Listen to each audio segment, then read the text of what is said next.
the center cap off. Use a straight blade screwdriver. Take that off.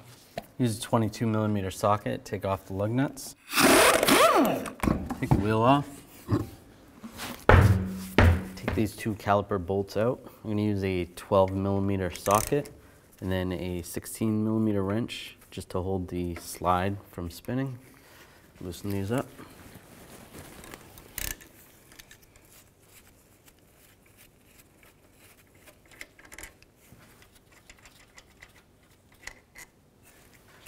Now I'll just use a screwdriver, pry the caliper off.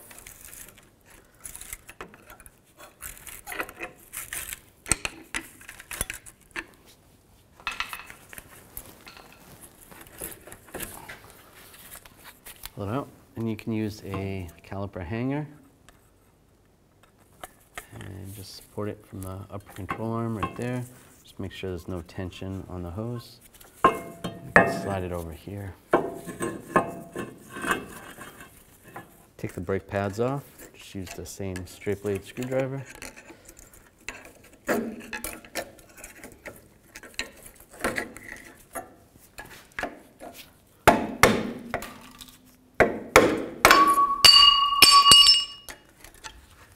And take an 18mm socket. Take these two caliper bracket bolts out. Take these bolts out and slide the bracket right off. Now take the rotor off.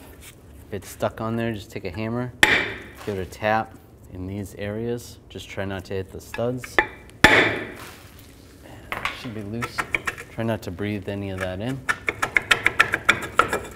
Remove the rear wheels and remove the rear brakes on both sides. Now I removed the spare tire. You don't need to, but it gives you a little extra room. And I need to remove this bar from this side. I'm going to take this bolt out, and there's a nut on the other side. So use a 21mm wrench or 13/16 and a 21mm socket. Take this out.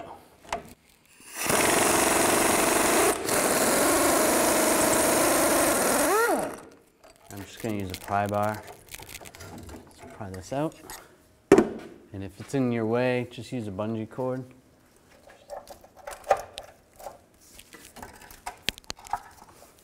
Just get that out of the way. Some of these bolts are pretty rusty, so just use a wire brush. Try to get some of the rust off. It's always a good idea before you remove the cover, especially if you have to reuse it, to pull the fill plug out first, just to make sure you're able to. Because if this fill plug is stuck in there, you're not going to be able to add fluid. And just use a extension, and you might have to use a screwdriver to clean anything out. Just use a pocket screwdriver, clean some of the rust out. Take a hammer, tap it in there, and take this out. I'm going to take a 13mm socket, an extension. Because these are rusty, I'm going to hammer these on a little bit.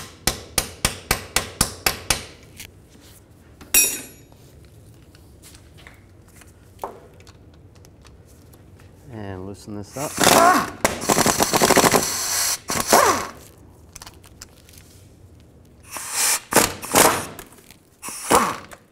This one has the brake line bracket.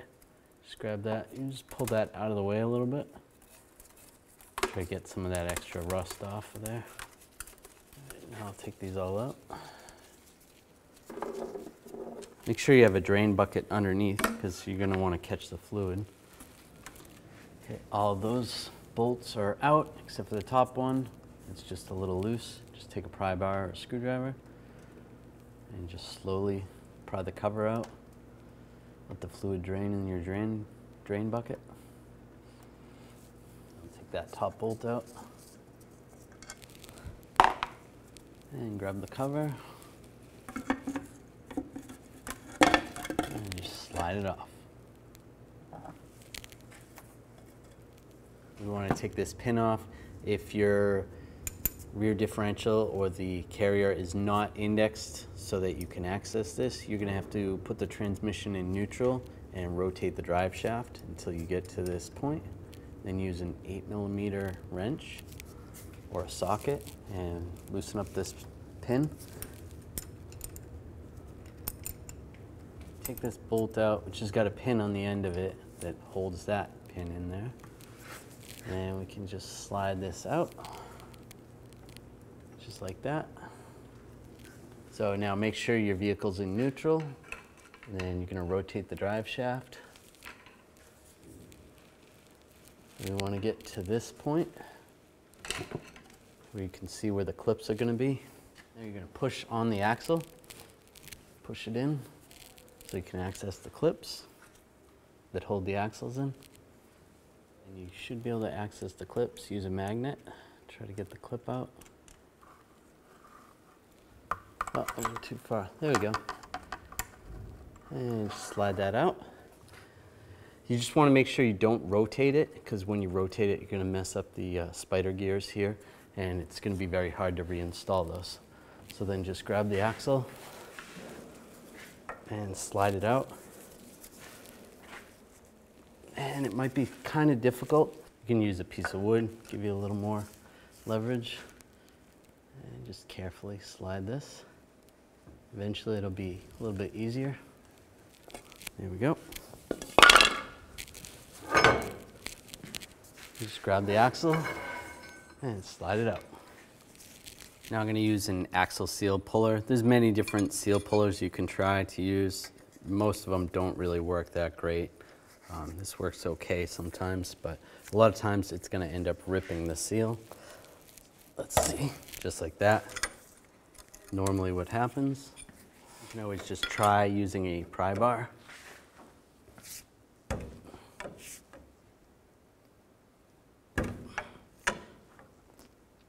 And there we go.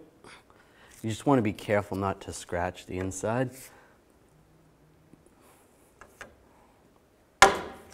Pop it off if you want to scratch that. And that came out good. Now we're going to need a bearing removal tool, something similar to this. We'll have to use this in combination with a slide hammer. And just slide this in. What happens is when this slides in, then you want this to go like this, and then we'll tighten this washer down, and that'll hold it. All right, now we're going to slide this out.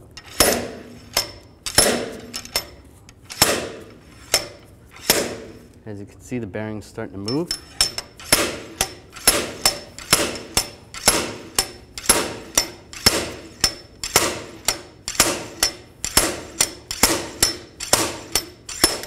There we go.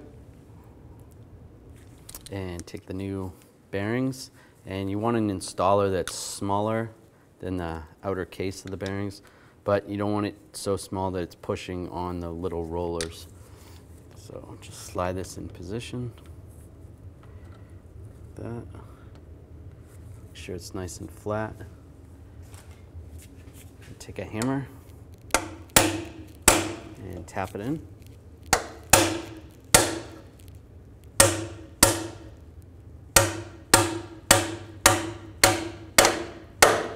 That's good.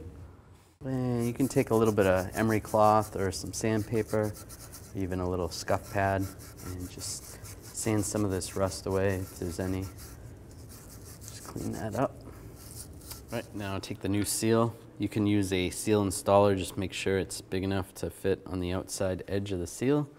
And if you don't have a seal installer, you can actually just use a block of wood, which actually most of the time works better. And just take a hammer, just give it a tap.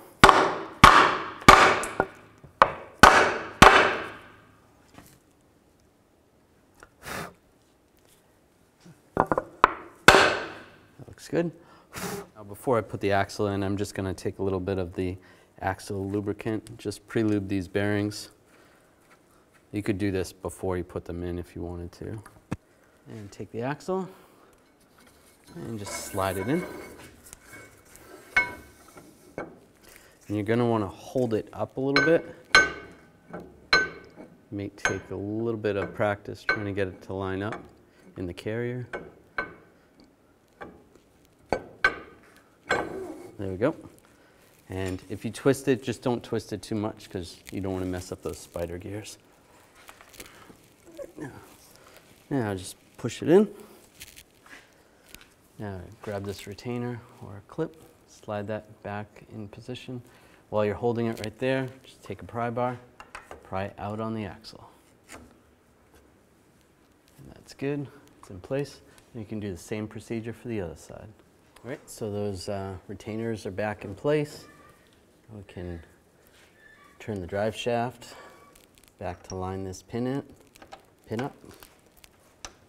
Put that to line up.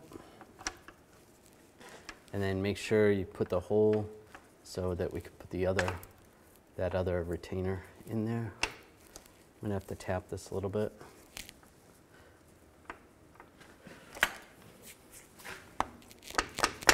Use the back side of a hammer or something. And then take this screw that's got the pin on it. Get that to line up.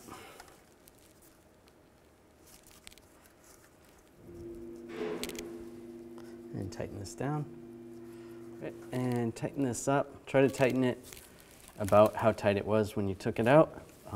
If you can get a torque wrench in there and you have an 8.6-inch rear end, you're going to tighten that bolt to 27 foot-pounds. And if you have a 9.5-inch rear end, you're going to tighten that to 37 foot-pounds. At this time, you can put the transmission back in park. All right, and you're going to take a razor blade or a scraper and just scrape off the old gasket material. Do this on the housing, and then if you're going to reuse your old cover, you want to scrape it off the cover as well. You could also use a scuff pad to try to clean some of that up, and then just use some brake parts cleaner on a rag, wipe it down. Now take the cover. We have a new cover that we're putting on. Just line the gasket up like that. There's a bigger part of the gasket that goes on the ring side.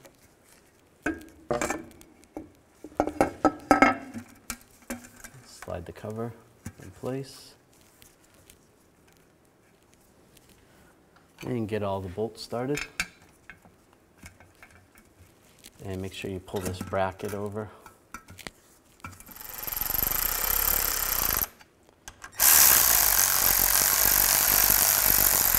I'm going to torque these bolts to 30 foot-pounds. And we're going to do that clockwise, so go right around. All right, take this bungee cord down.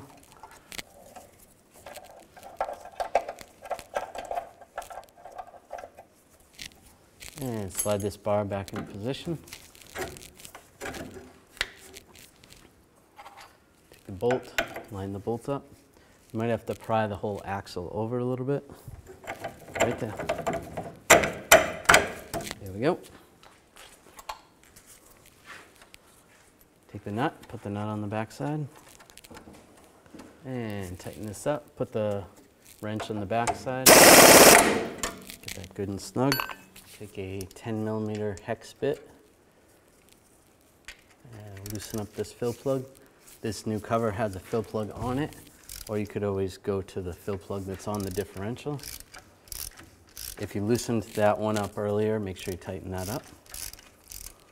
Take that off. If you have a rear limited slip differential, you're going to want to add limited slip fluid additive. And if you're not sure, it doesn't hurt to add some anyway. But you always put that in first. And a lot of times, a lot of the fluids have the additive already in it. But it's always good to add a little extra anyway.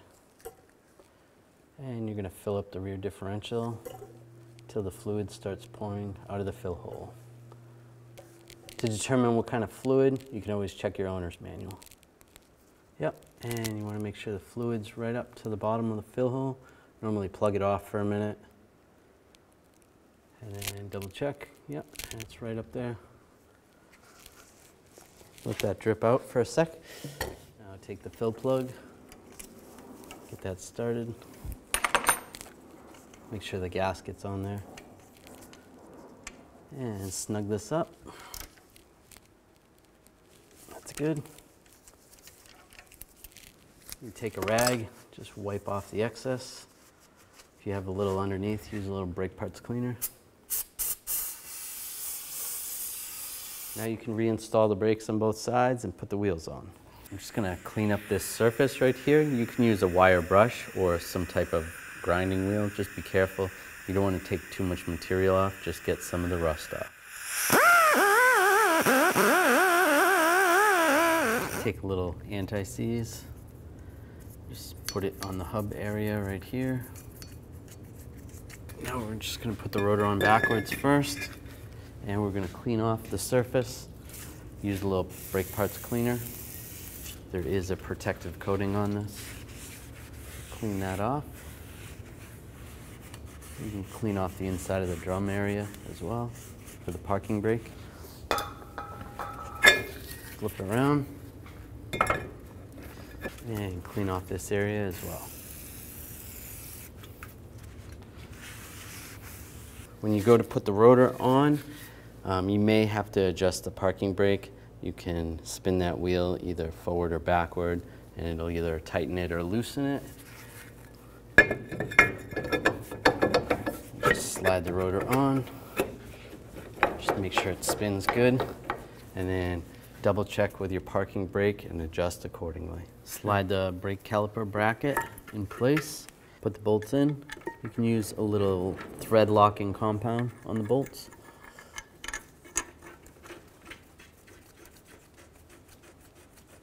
Now I'm going to torque these bolts to 122 foot-pounds. Now I'm going to install the brake pads. Make sure you have the brake pad warning indicator facing up on the outside and also on the inside.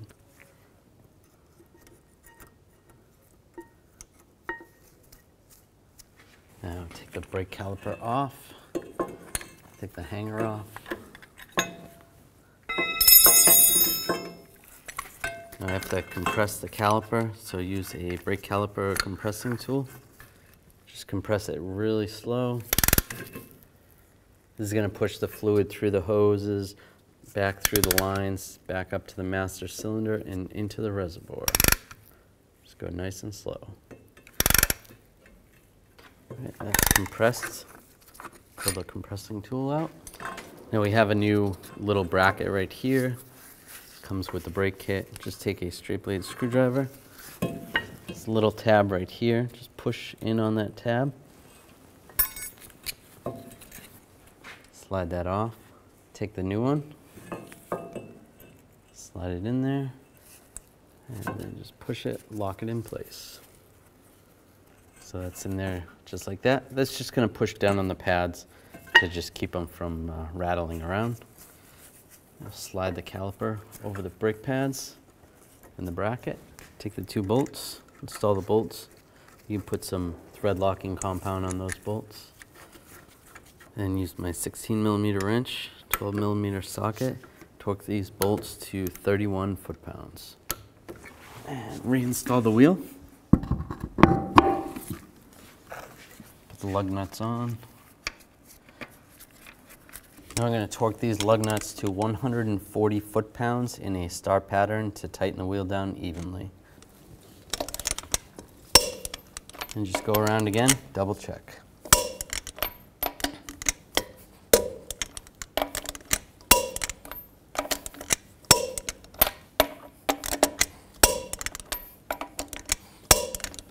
And reinstall the center cap. Now we're going to pump the brake pedal nice and slow. There's going to be an air gap between the caliper piston and the brake pad, so we want to eliminate that air gap. Once the pedal feels good, then you're all set. Check the brake fluid level in the master cylinder reservoir. There's the min line right there and the max line right there. Adjust accordingly.